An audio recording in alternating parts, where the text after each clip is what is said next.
Video को शुरू करने से पहले आप सभी कृपया चैनल को सब्सक्राइब जरूर कर लीजिए। सूरज की हल्की किरणें घने जंगल के ऊंचे ऊंचे पेड़ों से छनकर नीचे आ रही थी। चारों ओर पक्षियों की चहचहाहट गूंज रही थी, लेकिन जंगल के एक कोने में मायूसी छाई हुई थी। वह हिस्सा सूख रहा था।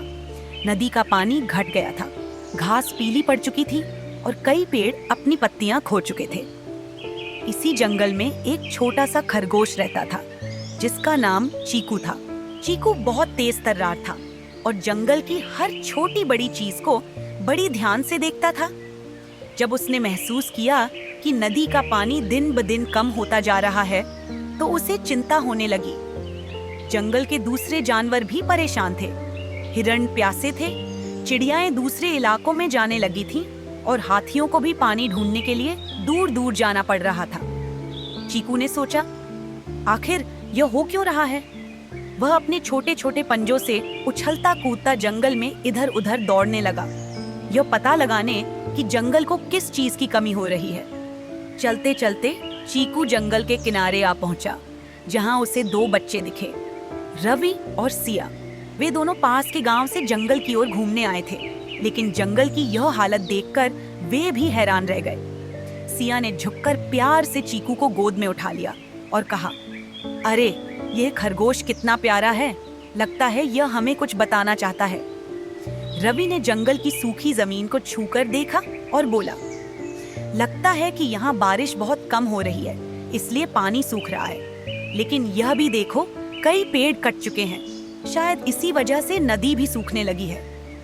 चीकू ने ध्यान से उनकी बातें सुनी और अपनी छोटी छोटी आंखों से उन्हें ताकने लगा। रवि और सिया को समझ आ गया कि अगर जंगल को बचाना है तो कुछ करना होगा। रवि ने कहा, अगर हम फिर से पेड़ लगाए तो शायद बारिश भी ज्यादा होगी और नदी भी फिर से भर जाएगी। सिया ने भी सिर हिलाया, हाँ, अगर हर कोई मिलकर पेड़ लगाए तो जंगल को फिर से हरा भरा बनाया जा सकता है। यह सुनकर चीकू खुशी से उछल पड़ा। उसे लगा कि अब जंगल को बचाने की उम्मीद जाग गई है। रवि और सिया गांव लौटे और वहां के लोगों को जंगल की हालत के बारे में बताया।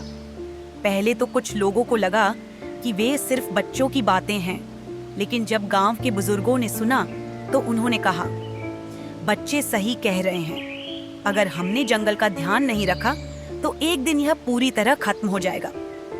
गांव वालों ने मिलकर बीज इकट्ठे किए और जंगल में आकर पेड़ लगाने लगे। उन्होंने छोटे पौधों को पानी दिया, उनकी देखभाल की और यह सुनिश्चित किया कि कोई और पेड़ न काटे।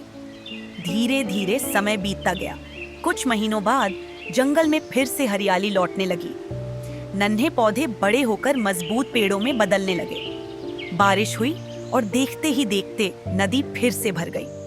पक्षी लौट आए, हिरण फिर से खुशी से कूदने लगे और चीकू भी अपनी प्यारी जगह पर उछलता कूदता नजर आया।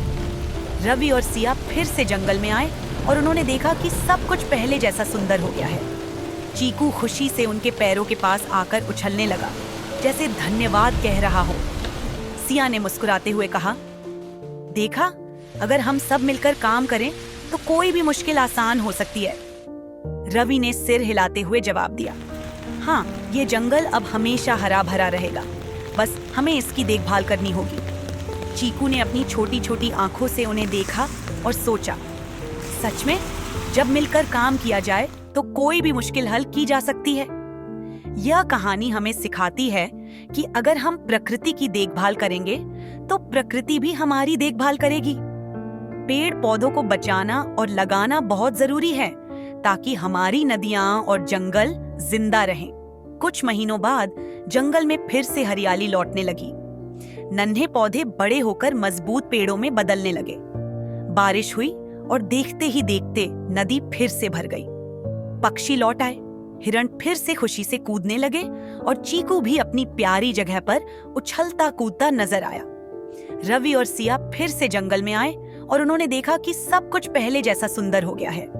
चीकू खुशी से उनके पैरों के पास आकर उछलने लगा, जैसे धन्यवाद कह रहा हो। सिया ने मुस्कुराते हुए कहा, देखा, अगर हम सब मिलकर काम करें तो कोई भी मुश्किल आसान हो सकती है।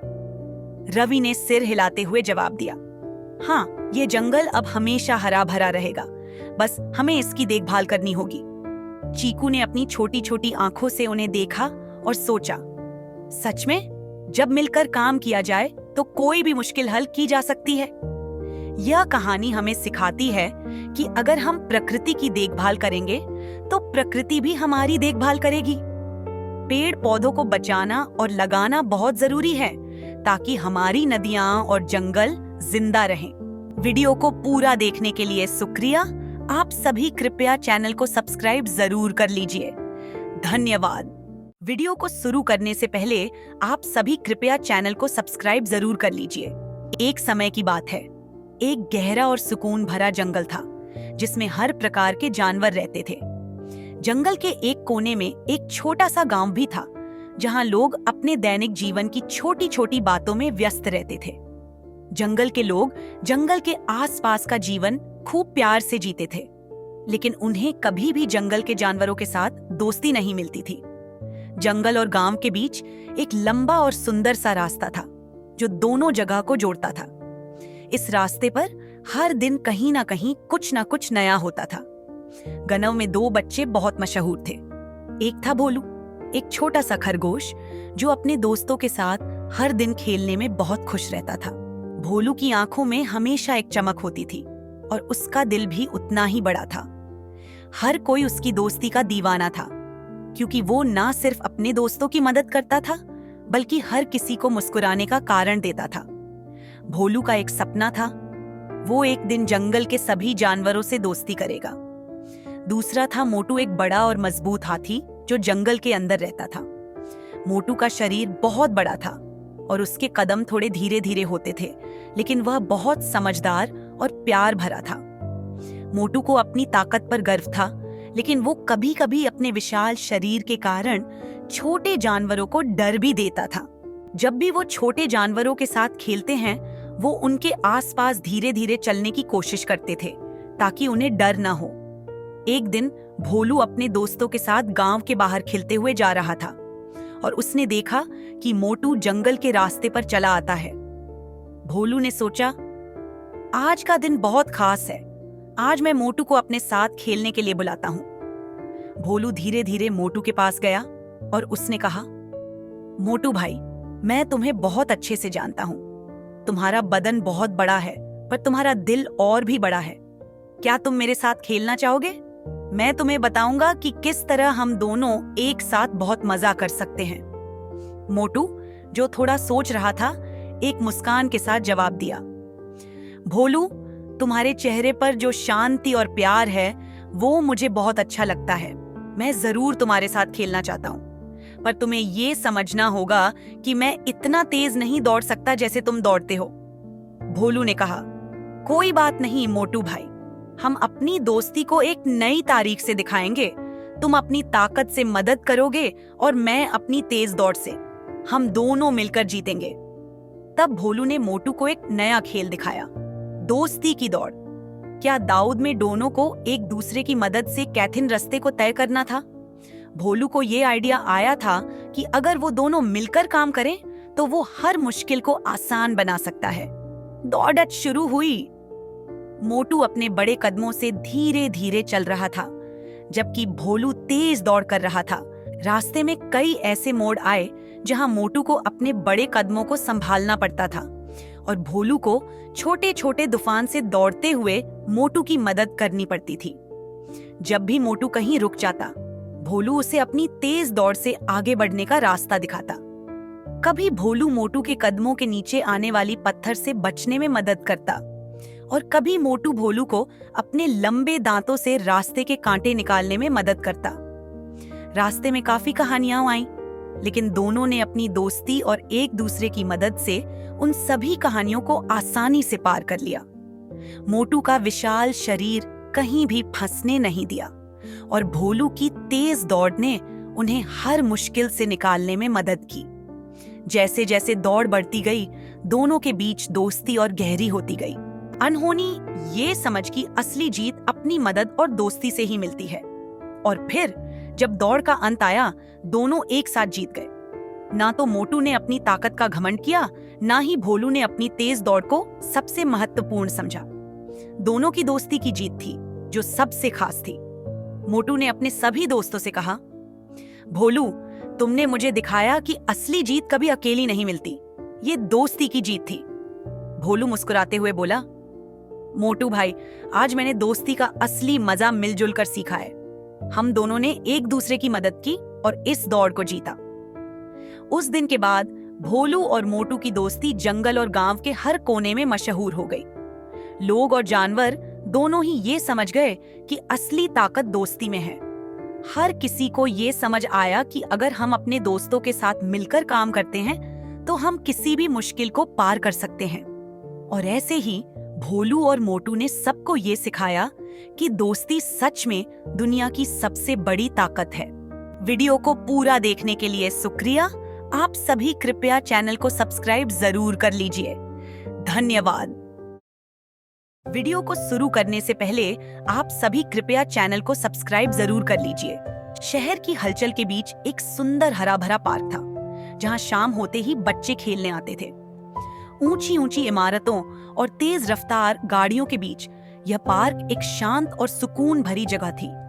चारों ओर फूलों की क्यारियां, झूले और दौड़ते भागते बच्चे इस जगह को और भी जीवंत बना देते थे। लेकिन इस शाम इस पार्क में कुछ अजीब होने वाला था। 6 साल का रवि एक बहुत ही जिज्ञासु और चंचल बच्चा था। उसे कारों से बेहद लगाव था।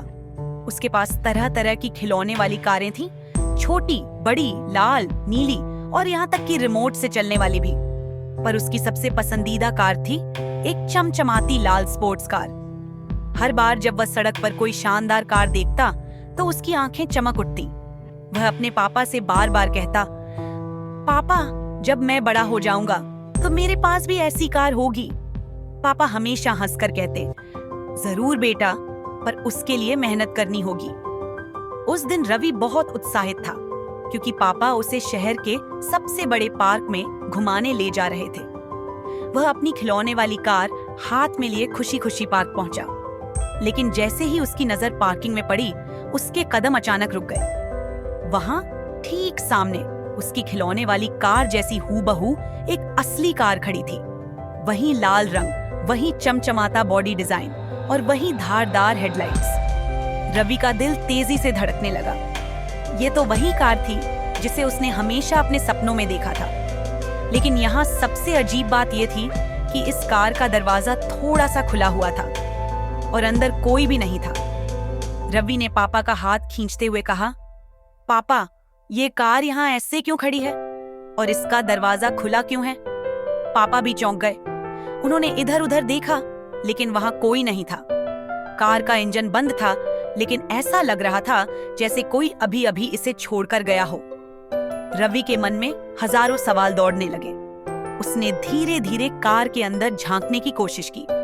अंदर एक चमड़े की सीट थी और डैशबोर्ड पर कुछ रखा था। रवि ने धीरे से उस कागज को उठाया। उस पर कुछ लिखा था, अगर तुम इस कार को पसंद करते हो तो इसका असली रहस्य पार्क के झूलों के पास छिपा है। जाओ और उसे ढूंढो।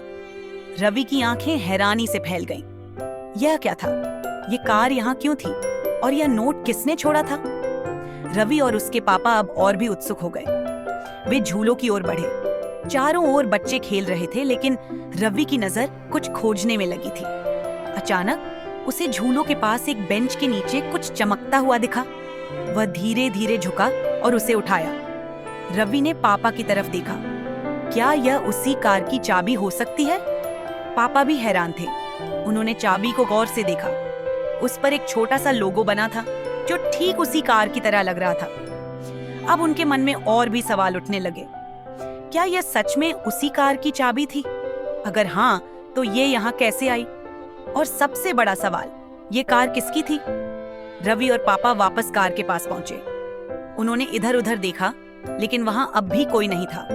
रवि के दिल की धड़कन तेज हो रही थी। उसने पापा को चाबी दी। पापा ने धीरे से चाबी को कार के लॉक में डाला और घुमाया।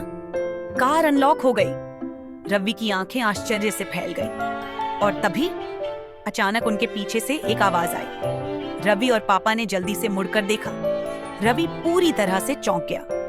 चाचा, आप यहाँ? और ये कार? चाचा हंसते हुए बोले, ये कार तुम्हारे लिए नहीं, लेकिन तुम्हारे सपनों को हकीकत में बदलने की पहली झलक है। यह मेरी नई कार है और मैं इसे तुम्हें सबसे पहले दिखाना चाहता था। मैं जानता था कि तुम्हें यह बहुत पसंद आएगी, इसलिए मैंने यह छोटा सा खेल बनाया। रवि ने खुशी से चाचा को गले लगा लिया।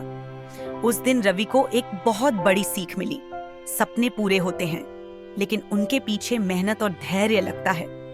उसने अपनी खिलौने वाली कार को देखा और मुस्कुराते हुए कहा, चाचा, मैं जब बड़ा हो जाऊंगा तो मैं भी ऐसी कार खरीदूंगा और तब मैं इसे सब बच्चों को दिखाने लाऊंगा। चाचा और पापा दोनों मुस्कुरा उठे। रवि की आंखों में अब भी वही चमक थी, क्योंकि अब उसे पता था कि सपने केवल देखने के लिए नहीं होते, उन्हें जीने और पूरा करने के लिए भी होते हैं। वीडियो को पूरा देखने के लिए शुक्रिया। आप सभी कृपया चैनल को सब्सक्राइब जरूर कर लीजिए। धन्यवाद।